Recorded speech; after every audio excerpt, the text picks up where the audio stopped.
So Liverpool kicked off the Premier League season and their Premier League title defence with a 4-2 win over Bournemouth on Friday. So a lot to enjoy about the game. It was a fun game to cover, that's for sure. It was thrilling action end to end at times, and Liverpool come away with the 3 points. So a lot for fans to enjoy. But of course we know that Arne Slot is a perfectionist, and there were several aspects of the game really from a Liverpool perspective that weren't perfect. So I wanted to kind of take a deep dive into what he might be working on with his players this week as he looks to eke out some improvements, because of course this period there is just one game a week at the moment. It's almost an extension of pre-season, so an opportunity to really work on things on the training ground. And as I say, I think from Friday's game there will be a few things that Arne Slot will want to work on with his players, despite the fact that they won the game. And I think the first and the most obvious aspect really that I want to look at that Liverpool need to sort out really is getting caught on the counter. Now, it happened twice, didn't it, against Crystal Palace in that 2-2 draw that ended in a penalty shootout defeat in the Community Shield. Twice in this game against Bournemouth as they came from behind to bring it to 2-2 as well. And I think it's just a problem that, as I say, the manager has alluded to in pre-season as well, that he wasn't happy with aspects of kind of giving the ball away in dangerous areas, not quite getting back and filling out the space to allow teams to run into that space and counter-attack you. It has been a problem for a little while for Liverpool, and it's reared its head in these first 2 games of the season proper. And I want to really kind of show you one of the problems here, and one of the symptoms of this issue really is around the first goal here. I'll show you a screenshot here, and you can see at the moment Liverpool lose the ball there. There are 6 Liverpool players ahead of the ball, and McAllister is just about behind it, but he is immediately taken out of the game with one pass, and that leaves a 3 versus 3 situation that of course ends in a great cross from, I think it is Brooks, and then Semenyo taps it in front of the Bournemouth fans. And you've got to say that's kind of inexcusably bad really, to be honest, to be that open in a moment where you were 2-0 up and you have possession of the ball. It's sensible there to be safer with your passes, to be in a structure whereby if you do turn over the ball, because that will happen to you from time to time, you've always got to think worst case scenario, you've got to be better set up. And if you think that first goal was bad for that, then take a look at this shot from the second as well. It's arguably, well, it's just much worse, to be honest. Now, Salah's pass to Szoboszlai is a poor one by his standards, but I said this on my match reaction video that Salah is allowed to make the odd bad pass. He's, your most creative forward. He takes on a lot of responsibility. You've got to just be prepared for the fact that if he plays a pass sometimes, it isn't going to be perfect because he's trying to sometimes thread the needle or create something and make something happen.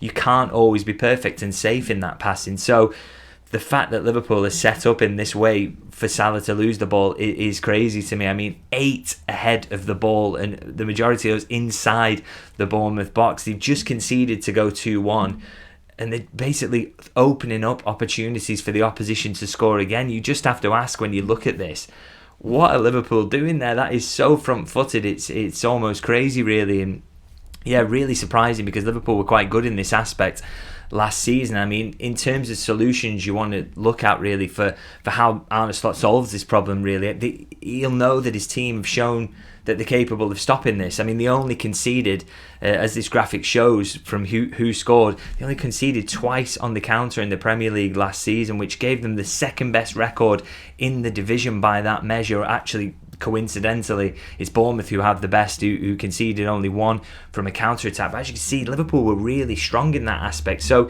you can start to ask, okay, well, what's changed? Why has it looked a little bit ropey in recent games?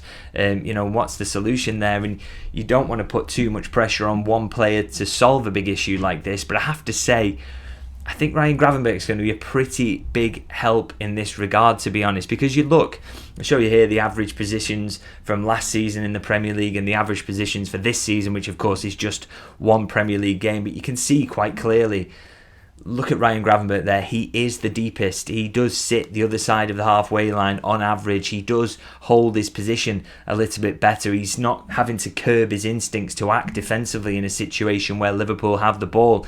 There's no chance, in my opinion, that if you had Ryan Gravenberch on the pitch, that he would have been one of those 8 players who are ahead of the ball when the ball gets turned over for the second Bournemouth goal on Friday. He's smarter than that. His natural instinct is to be defensive in that moment, or I guess he throughout his career hasn't necessarily been that defensively instinctive, but it's certainly something we saw in his game last season, and he's intelligent enough that he knows that he needs to sit deeper. And he touched the ball in the opposition box just 28 times last season, whereas I think McAllister was 63, Curtis Jones 64, and Szoboszlai was much more advanced, like 108. But I think that shows you that Gravenberch, he can curb those instincts if he has them. He is capable of thinking, okay, we've got 7 men in the box, maybe I don't need to be the 8th person here to run forward. We're 2-1 up. He's a very, very intelligent player, and that's why I say that I think I can't see Liverpool conceding that goal if he's on the pitch, because he is just smart enough to sit in, and he did a lot of good work with helping Liverpool pen teams in last season. It wasn't just winning it in front of the back four when they were kind of at the edge of their own box. It was also doing it in advanced positions. So as soon as that break begins, he's in there straight away to win the ball. He's positioned brilliantly to know where it's going to break. And, a lot of the time, often he would win the ball in that situation as well. And Liverpool would again then be on the front foot to start another attack. So, like I say, you don't want to put too much on Gravenberch, and I do think Arne Slot might want to have a word with the players about just being sensible in certain situations, but I do think he will massively help bring that sensibility to the performance as well if he comes back in the next game. So we'll have to see, but that is something to keep an eye on, and an aspect of the performance I didn't quite like against Bournemouth. Now, also something else I want to kind of focus on as well, and something that is maybe not so much in the manager's control because it's not a tactical aspect, but individual performances, and there were a couple in there from Liverpool that were just below the level you would expect. So, not something you worry about in the long term because these players are better than this, but definitely something to highlight as an area for improvement. And I think the first one I want to kind of talk about really is Ibrahima Konate. I didn't think he had a good game. I didn't talk about him in my post-match reaction, maybe should have, but an opportunity, of course, to do that here, which is why I want to do these videos, is kind of deeper dives into it now. He didn't win a tackle in the game. He won 2 out of 4 ground duels, contested no aerial duels, so not massively involved. And it's crazy, actually, that I think Virgil van Dijk wins 11 out of 12 aerial duels. Sides usually avoid Virgil van Dijk, so it's very strange that he was so involved in that, and Konate wasn't at all.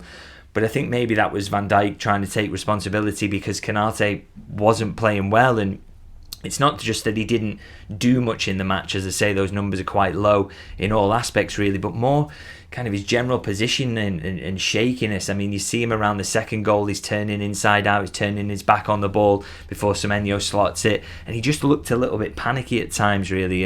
And you know that this is not him. Like I say, it's not a huge concern because I thought he was absolutely world class last season and a big part of why Liverpool won the league at a canter. But he is capable of, from time to time, just kind of dropping these performances where he's not right up there at his usual world-class level, and this was definitely one of them. As I say, I think what he could do with is getting right back up there against Newcastle and showing what he's all about, because that's a very difficult game, but he just wasn't at 100% in this game, so I think that's something you want to see improve. And similarly, a man I did talk about in my post-match reaction is Kerkez as well. I just thought there was a nervousness to his game. He was diving in, and there's a moment where he gets nutmegged by Evan Nielsen on the far side to set up a chance early in the first half, and maybe he doesn't kind of recover from that because he's diving in constantly after it, and obviously gets his yellow card from that situation as well. And you do wonder, with him, is it the nervousness just because he's come to Liverpool? It's the Anfield game. It's a really important one for him.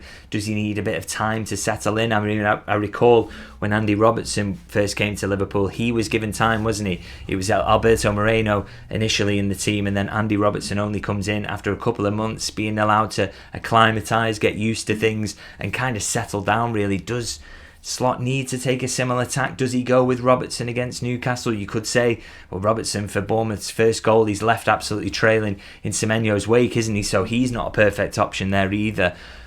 But do you need his experience? I think it's a tough call for the manager to go with, but I'm sure he will be talking to Kerkez, trying to get a bit more calmness in him going into the next game, particularly as Newcastle. It's going to be a bear pit. He's going to have to be mentally strong for that one, but I do think you need to see a better performance from him, and you also need to see one from Konate as well. So 2 in defence there, though a little bit of a worry. And as for my final concern, I have to say that's around attacking depth, which might sound a little bit silly that I'm saying that, because Liverpool scored 4. They got the winner off the bench from Federico Chiesa. But I still think it might just be a little bit of an issue for them to solve in the remaining days of the transfer window. I mean, for starters, Chiesa's still possibly in doubt, as I understand it. One of the reasons he hasn't left yet is because there hasn't been an offer that Liverpool would consider a serious offer yet. But there is time for clubs to come in, and there has been those rumours of Italian interest. And I guess a lot depends on whether those quotes about him maybe wanting to stay. If those are true and that's the case, and he does want to stay, maybe that makes Liverpool's mind up for them a little bit, because I have to say I think they could do with keeping him, to be honest. To have a versatile option like Chiesa available there, someone who can play all across the front three, great experience, great quality, he works his socks off, and he's really, really pacey. He's also a great character who's liked by the fans, and I know he's liked behind the scenes as well. The players love him, the staff love him. He's a great professional. And I just think, when you look at the other options Liverpool have got on the bench in that game, you look at Ngamoa, 16 years old, who he'll play a lot this season, more than people maybe expect, but you don't want to put too much pressure on him. And the other attacking option was Harvey Elliott there, who you still would expect to leave before the window is up. So for me, if you can add Alexander Isak, and that is still the live story at the moment, we wait and see in terms of a resolution to that story and hope it's a positive one for Liverpool. I still think even if you get Isak, you could possibly do with Chiesa sticking around, because I think that would make the depth look a lot healthier, because you are going to lose Elliott most likely, and then all of a sudden it's down to Ngamoa, a 16-year-old, throwing him on in difficult situations. You don't want to have to do that too many times this season. You want to put him on in situations where he can kind of be gently introduced. So little concern, as I say, about attacking depth. So two big tasks there for me, which is keep Chiesa ideally and sign Isak. And with a couple of weeks left of the window, neither of those possibilities, you can't exactly say how that one's going to play out. So it's a really interesting one, but those are the jobs for me for Liverpool to do: get Isak and keep Chiesa. And I think I'll feel a lot better about their attacking depth going forward. Now, of course, I don't want to just end on negatives and things that Arne Slot has got to solve. There are a lot of positives out there in the performance as well that I quickly want to touch on to wrap up as well. And I think the fact that Liverpool, they've made so many changes in attack, but they scored 4, created 10 shots on target, 2.21 expected goals against a very good Bournemouth side. This attack will score goals, and I was worried about the attack being disjointed after so many changes over the summer, but they look electric, and they have done from the first game of pre-season. So I think that's a real major positive for Liverpool to take forward, and to keep that going, even if they add a bit more balance in and look a bit more defensively solid, keep that attack firing, because that's going to be a real strength of theirs this season. I also thought Florian Wirtz deserves praise for his performance, which, I looked at social media in the aftermath in the last couple of days, and I've been really surprised by some of the criticism he's received. I mean, I just think he's played well in pre-season. I thought he kept that up in the game against Bournemouth on Friday. Yes, he didn't get a goal and an assist, but I thought his general play was very good. I mean, he creates 3 chances, which is as many as anybody else does. Only Gakpo and Brooks can match that tally across the game, and only Szoboszlai and Marcus Tavernier covered more than his 11 kilometres as well, and they both played 90 to Wirtz's 82 minutes. So he's doing the running, he's creating the chances. What more do you want from him? As I say, maybe a goal and an assist, but I think if he's playing as he did in this game, and I think those will come. I don't doubt that for a second, and I think he's shown in pre-season that he's absolutely capable of that. So not quite sure about the criticism he got, because for me he was one of the positives of the match, and I think he will be a positive for Liverpool going forward, and we will start to see those goals and assists from him in the games to come. I don't doubt it for a second. So I'm going to wrap it up there and just say, look, there are some things to tweak going into that Newcastle game. It's going to be a tough one, because the atmosphere, I think, is going to be absolutely crazy under the floodlights, but I think an awful lot to build on as well. Do let me know in the comments your thoughts on all the talking points from the match that I've covered there, and what you would like to see improve going into Newcastle. And if you can like and subscribe, that's massively appreciated, and I'll see you guys very soon.